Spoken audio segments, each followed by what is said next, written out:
Bien, amados hermanos, mi hermano Isaías, él hablaba acerca de los planes de esta asamblea de construir un nuevo local. Entonces, para que un local tenga una buena estructura, necesita de una fundación.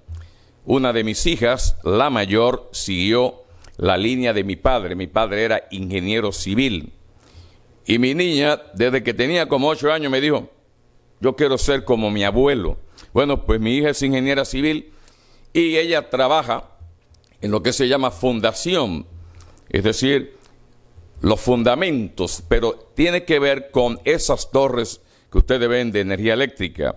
Ella y su jefa son las encargadas de hacer el análisis para que la fundación, después que se ha hecho el estudio del suelo, que es lo que se llama la topografía, los topógrafos le dan los datos y entonces hacen los cálculos para levantar esto. Bien, amados hermanos, la iglesia, ya no el local, nosotros como iglesia, en la Biblia se emplea la imagen de un edificio. Recuerden, y yo lo sé, que ustedes lo saben, que la iglesia no es esto, la iglesia somos nosotros. Porque la iglesia es el pueblo de Dios reunido para adorar, predicar y edificarse mutuamente. Pero en la Biblia se emplea la imagen de un edificio.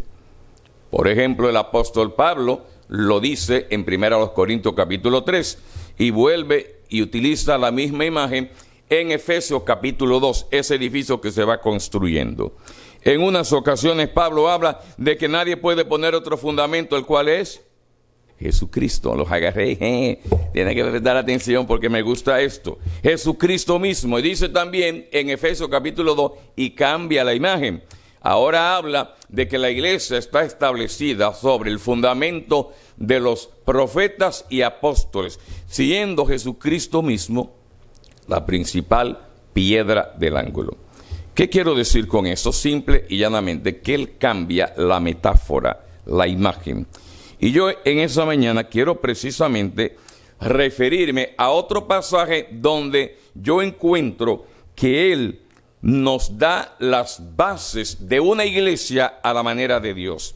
Y ese es el punto principal que yo quiero destacar en esta mañana. Si nuestra asamblea aquí, evangélica, en North Miami, ha de ser no solamente un local precioso, no solamente una comunidad que impacte socialmente a esta comunidad, sino sobre todo el impacto del evangelio, el impacto de nuestra vida y el impacto de lo que Dios hace en la vida de una persona. Creo que lo que Pablo nos dice nos ayuda a considerar firmemente esta base o pilares de una iglesia a la manera de Dios. Le voy a invitar, por favor, en este caso, a la primera carta del apóstol Pablo a Tesalónica. Primera carta del apóstol Pablo a los tesalonicenses.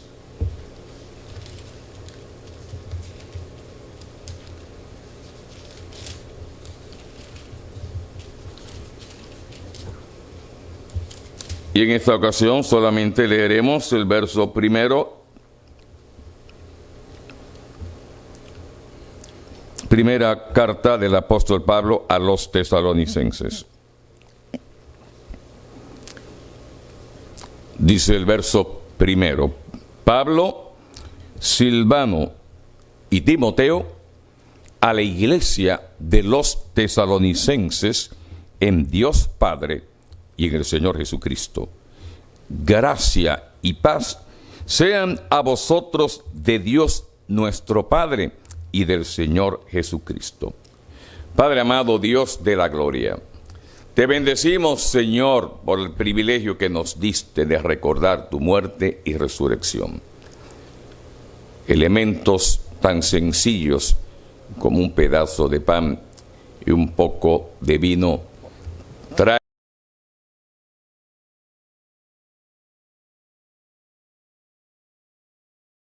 el trabajo en equipo.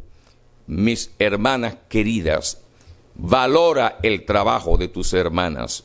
No centralices. No creas que eres, es que si no, porque realmente sin mí esta iglesia no hubiese sido posible. ¿Quién ha dicho eso? Cuando uno se infla, tal vez Dios te ha utilizado a ti de esa manera, pero en el momento en que uno comienza a inflarse, Dios te pone a un lado y levanta a uno con mayor capacidad. Mire lo que pasó con Juan Marcos. Timoteo fue el compañero de por vida de Pablo, el compañero fiel, el joven que nunca decía que no. Tan así que Pablo dice, porque no tengo a nadie que tenga del mismo sentir, como padre a hijo me ha servido en el Evangelio. Yo sé, usted me va a decir, sí, mi hermano, pero recuerde que Juan Marcos termina restaurado.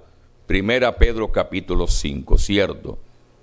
Pero como no sé, y la Biblia no lo dice, lo cierto es que solamente se menciona en la segunda carta del apóstol Pablo a Timoteo, reconociendo que ya Juan Marcos era de utilidad.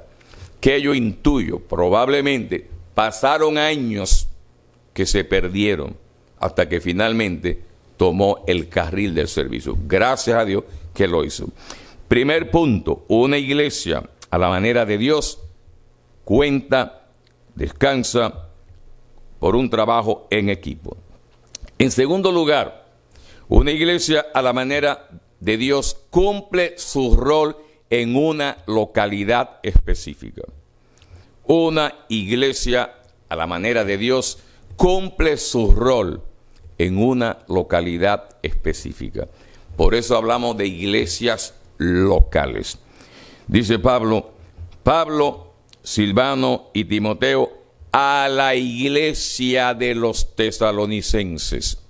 Pudo haberlo escrito a la iglesia que está en Tesalónica, a la iglesia que está en North Miami, a la iglesia que está en la calle 7, a la iglesia que en Santo Domingo está en el sector de Villajuana. Las iglesias tienen un rol comunitario y este rol específico de su entorno tiene, por un lado, oportunidades como en el FODA, pero también amenazas. Por ejemplo, pensemos en Tesalónica. Oportunidades que tenía Tesalónica. Era un lugar portuario de mucho movimiento. Por eso tenía el privilegio que si impactaba por medio de la predicación, el evangelio corría. Por eso Pablo se establecía en lugares como Corinto y como en este caso Tesalónica, porque eran ciudades como Miami. Miami, puerto de entrada. Nueva York, puerto de entrada. Ciudades así. Pablo tenía la visión de ir a los centros desde donde usted podía evangelizar, porque en aquel entonces, como hoy, tenemos, ¿verdad?, en el caso de hoy, el inglés, que es una lengua universal. En los tiempos de Pablo, el griego. Usted evangelizaba en griego y ahí había habitantes de toda parte. Y esos habitantes, ciudadanos y visitantes de todas partes que hablaban el griego. Por eso, mire lo que dice, observe ahora el verso número 8. Miren esto. Porque partiendo de vosotros ha sido divulgada la palabra del Señor, no solo en Macedonia, sino donde estaba, en este caso, Filipos y Tesalónica, y Acaya, donde estaba Grecia, sino que también en todo lugar vuestra fe en Dios se ha extendido, de modo que nosotros no tenemos necesidad de hablar nada, porque ellos mismos, esta persona que escucharon el evangelio y siguieron, hablaban de ustedes. Pablo no está hablando de la predicación del evangelio a cargo de él. Dice, es más, oiga lo que dice, ellos mismos, verso 9, cuentan de nosotros la manera en que nos recibisteis y cómo os convertisteis de los ídolos a Dios para servir al Dios vivo y verdadero y esperar de los cielos a su Hijo, al cual resucitó de los muertos, a Jesús, quien nos libra de la ira venidera. Mire la importancia de estar localizado en un sitio favorable. Pero ¿qué pasa? Hablaba ahorita nuestro hermano acerca de esta comunidad. ¿Y qué decía?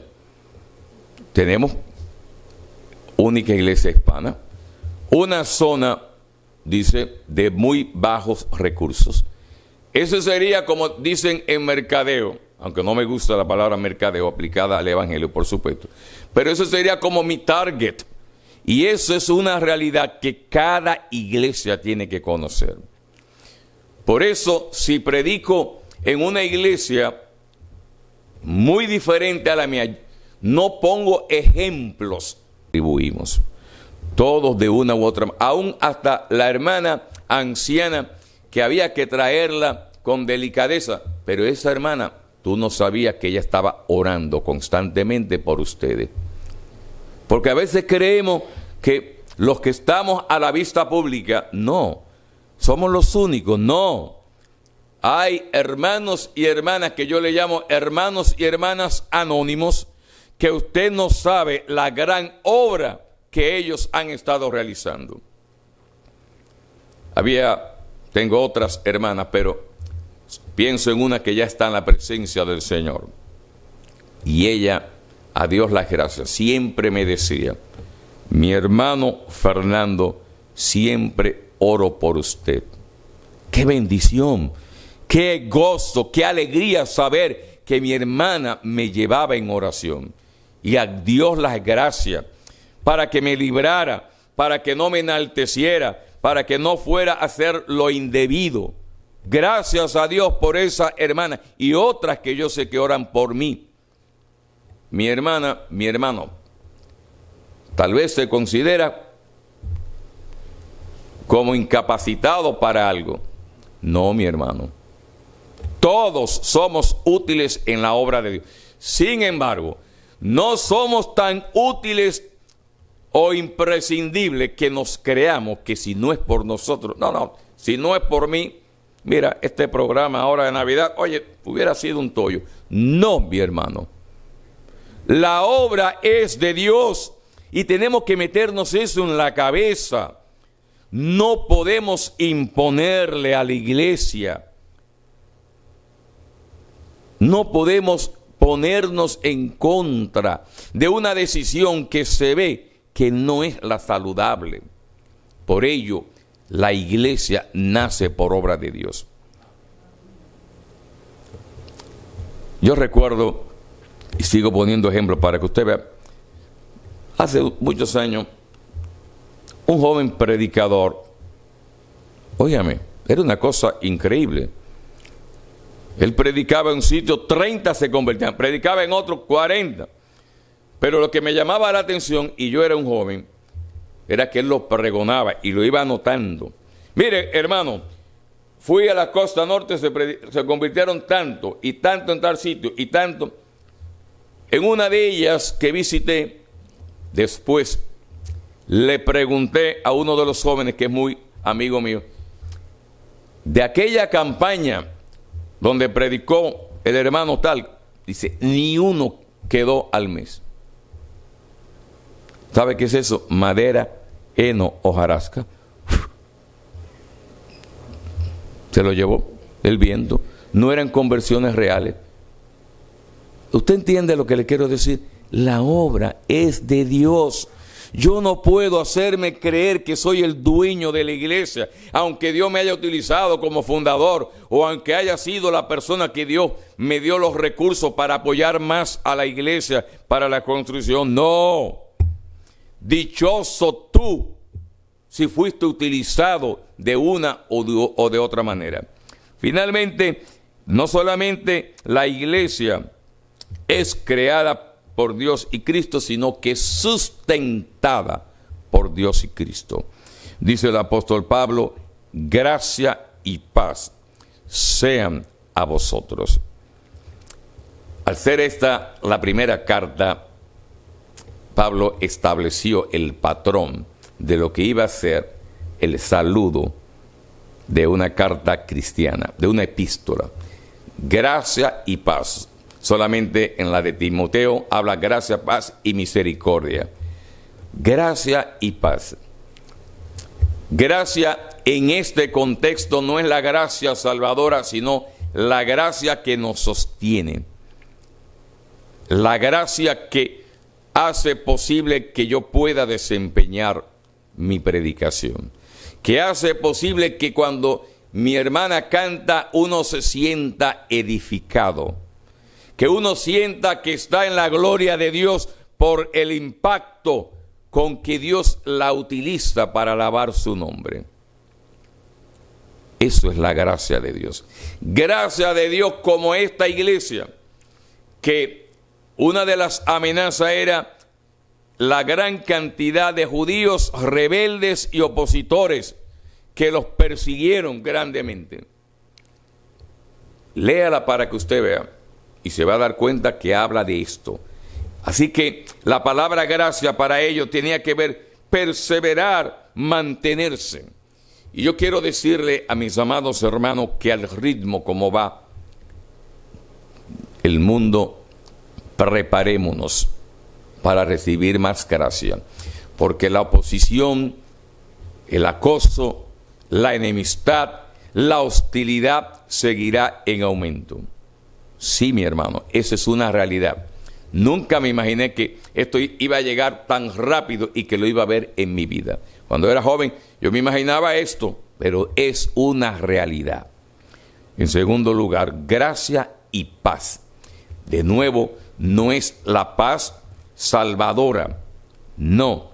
Traen a nuestra memoria los padecimientos de nuestro Señor y también su muerte en la cruz a favor de los pecadores.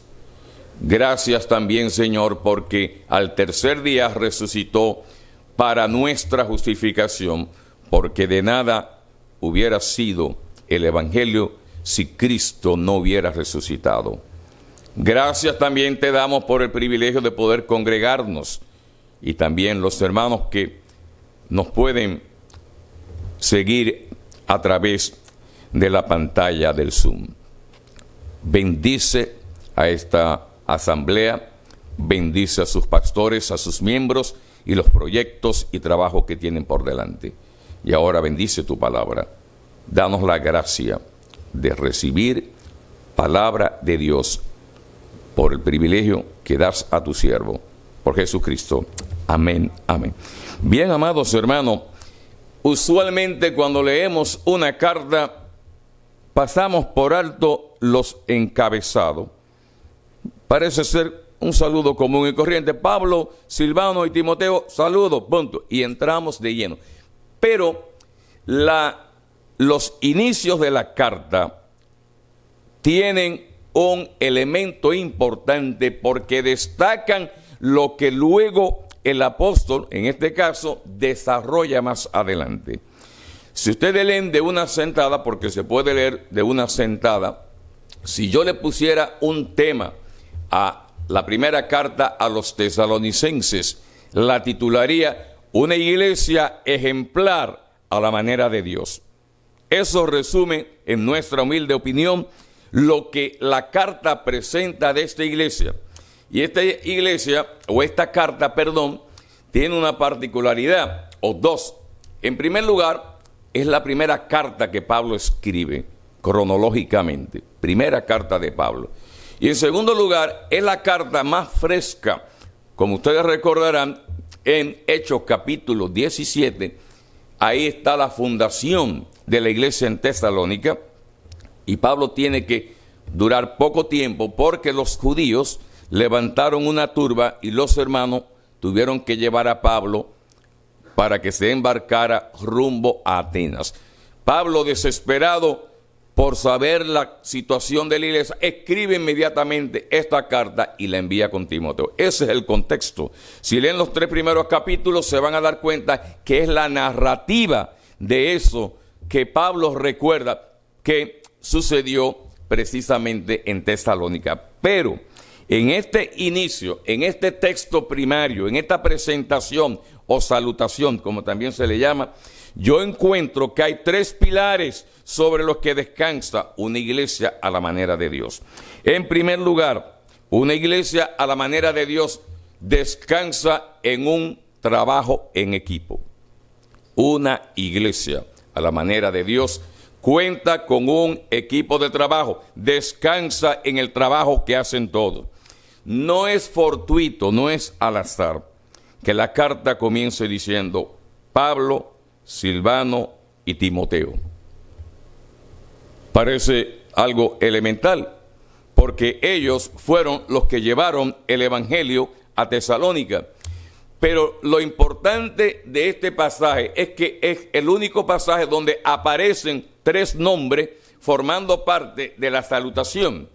Y como ya dije, y ustedes yo sé que lo conocen, en Hechos capítulo 17 conocemos la historia de la fundación a través de Pablo, de Sila. Ese Silvano es Sila y Timoteo.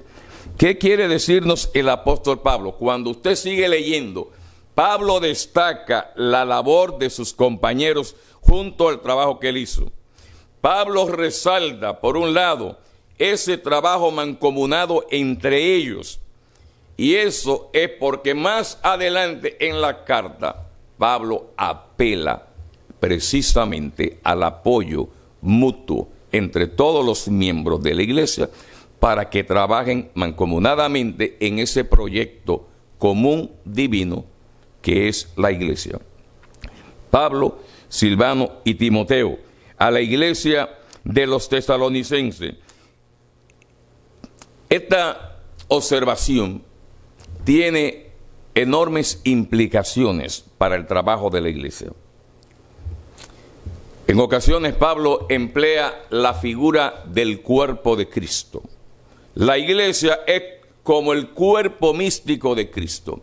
Y en un cuerpo hay diversos miembros con diversas funciones diferentes, pero es un solo cuerpo. Aunque hay una variedad de miembros, el cuerpo está armónico, es una unidad. Evidentemente, el pensamiento es la iglesia de Cristo. Cada creyente forma parte de ese cuerpo. El cuerpo de Cristo en esta comunidad aquí son ustedes como asamblea. Son ustedes como creyentes la representación de lo que debe ser el cuerpo de Cristo. Y esta primera implicación, mis amados hermanos, es que la iglesia no es un hombre. Estamos acostumbrados a un modelo donde se habla la iglesia del pastor fulano. No hay iglesia del pastor, porque el ministerio pastoral comienza con una pluralidad. Pablo pudo haber escrito sin ningún problema: Pablo, apóstol de Jesucristo, a la iglesia de los tesalonicenses, sin ningún problema. Lo pudo haber, porque era apóstol, tenía la autoridad apostólica y podía hacerlo. Pero, amados hermanos pastores y líderes, y aquí me estoy refiriendo líderes pastorales, líderes juveniles, líderes de damas, amadas hermanas, hermanos, no centralicemos el trabajo, reconozcamos el trabajo, porque la iglesia de Dios se apoya, crece, funciona por un trabajo en equipo. Dice el apóstol Pablo, cada uno tiene un don. Dice, cada uno según la gracia de Cristo que nos fue dada.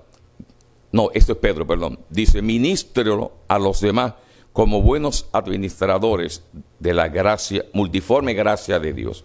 ¿Sabe qué significa eso? Que cada uno de nosotros, en la comunidad eclesiástica, en la asamblea a la que Dios nos llama, cada uno tiene uno o más dones que debe ejercitar. Cuando lo ejercita, eso es lo que se llama ministerio. El don es la capacidad que Dios nos da por medio de su Espíritu, por su gracia, el ministerio es la puesta en funcionamiento de ese talento, de ese don que Dios me dio.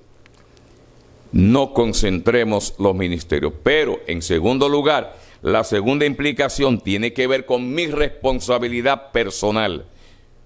Jóvenes queridos, me encanta la salutación de Pablo. Recuerden que estamos hablando del segundo viaje misionero. En el primer viaje misionero, ¿quiénes salieron? Pablo y Bernabé, y tomaron a Juan Marcos, un jovencito. Pero resulta que Juan Marcos, un jovencito, cuando vio la realidad de lo que era la obra misionera, se devolvió. Cuando llega el momento de visitar a esas iglesias fundadas en el primer viaje misionero, Pablo le dice a Bernabé: vamos a salir a ver cómo están las asambleas, las iglesias. Y Bernabé quería que llevaran a Juan Marcos, y Pablo se le planta: no, él abandonó. Y tuvieron una diferencia tan grande que Bernabé tomó a su sobrino y se fue a Chipre, de donde él era. Pablo entonces, a través de la iglesia, sale encomendado con Silas. Y cuando llega a Derbe, los hermanos de Derbe daban buen testimonio de un joven que era hijo de una mujer creyente y de un hombre judío, y este jovencito se llamaba Timoteo, y Pablo quiso que Timoteo lo acompañara. ¿Por qué traigo a colación esta parte histórica que sé que la conocen? Porque, joven querido, si Dios te da el privilegio de que tus hermanos ven en ti un talento especial, un don especial, sírvele temprano a tu Dios. ¿Sabe cómo debió haber dicho el inicio de esta carta? Pablo, Bernabé y Juan Marcos perdió el privilegio de ser reconocido en una carta que Dios quiso que quedara para la posteridad de la iglesia. Yo recuerdo hace muchos años, un hermano en nuestra asamblea puso la siguiente ilustración que vivió una persona. Esta persona soñó que había llegado el día de presentarse ante el Señor. Y estamos todos los creyentes en fila, recibiendo nuestra premiación. Cuando le toca el turno a él, dice ese hermano, que vio cuando el Señor tomó una corona tan especial que se frotó las manos. Cuando se le acerca al Señor, el Señor le dice: mira, esta pudo haber sido tu corona si tú hubieras hecho esto, esto y esto. Bueno, toma una segunda corona de menor calidad, pero dice: bueno, pero por lo menos sigue siendo una corona. Esta pudo haber sido tu corona. ¿Te recuerdas aquella ocasión cuando los ancianos te pidieron que iniciaras una escuelita bíblica en tu comunidad y tú dijiste que no y lo hizo? Esto le toca para fulano. La historia termina como usted bien sabe. Dice: te salvaste como por fuego. Te libraste. Bien, estás en la presencia sin corona. Me he de presentar sin un fruto, dice el himno. Así que una iglesia a la manera de Dios descansa de mi asamblea, porque no encajan en esta asamblea. No es lo mismo una asamblea ubicada en un sector como este, como acaba de decirme, que una iglesia ubicada en un sector de clase media alta. Este tipo de personas probablemente abre más fácil las puertas, pero un sector medio clase alta son infranqueables, y eso yo lo veo en Santo Domingo. Entonces, cada iglesia local tiene que conocer la idiosincrasia de su comunidad, porque tiene, por un lado, oportunidades, pero tiene, por otro lado, amenazas.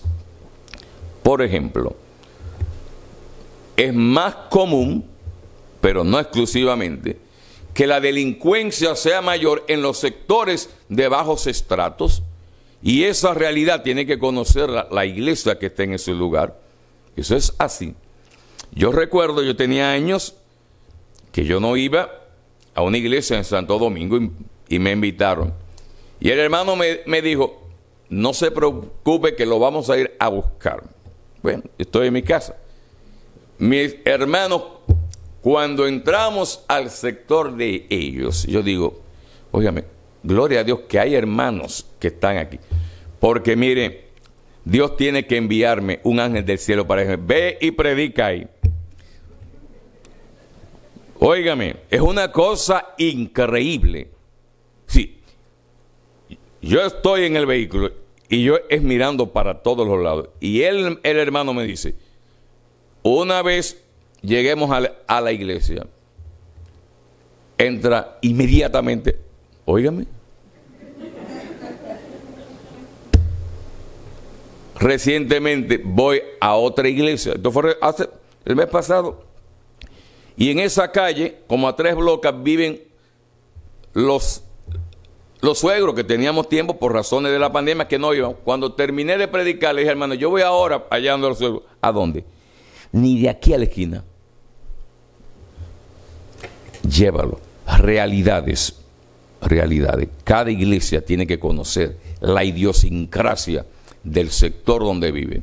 Tiene oportunidades, tiene amenazas. En el caso de Tesalónica, era una ciudad floreciente económicamente, pero junto con ese movimiento cosmopolita de ciudadanos de todas partes del mundo y el buen movimiento económico, la idolatría y la inmoralidad eran campantes.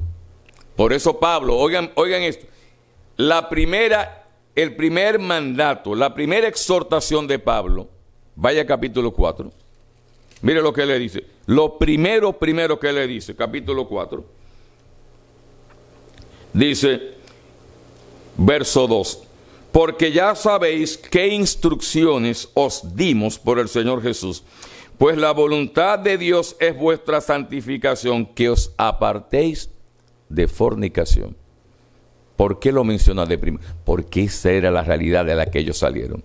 Y en el capítulo 1, ustedes vieron que dice que se convirtieron de los ídolos a Dios. Realidades.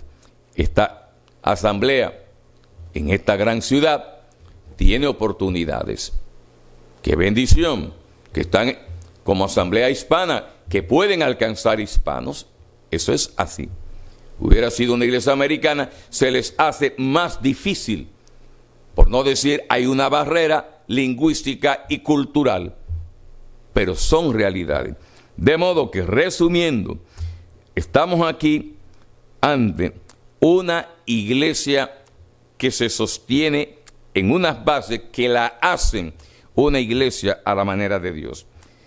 Finalmente, en tercer y último lugar, una iglesia a la manera de Dios se apoya en Dios y el Señor Jesucristo.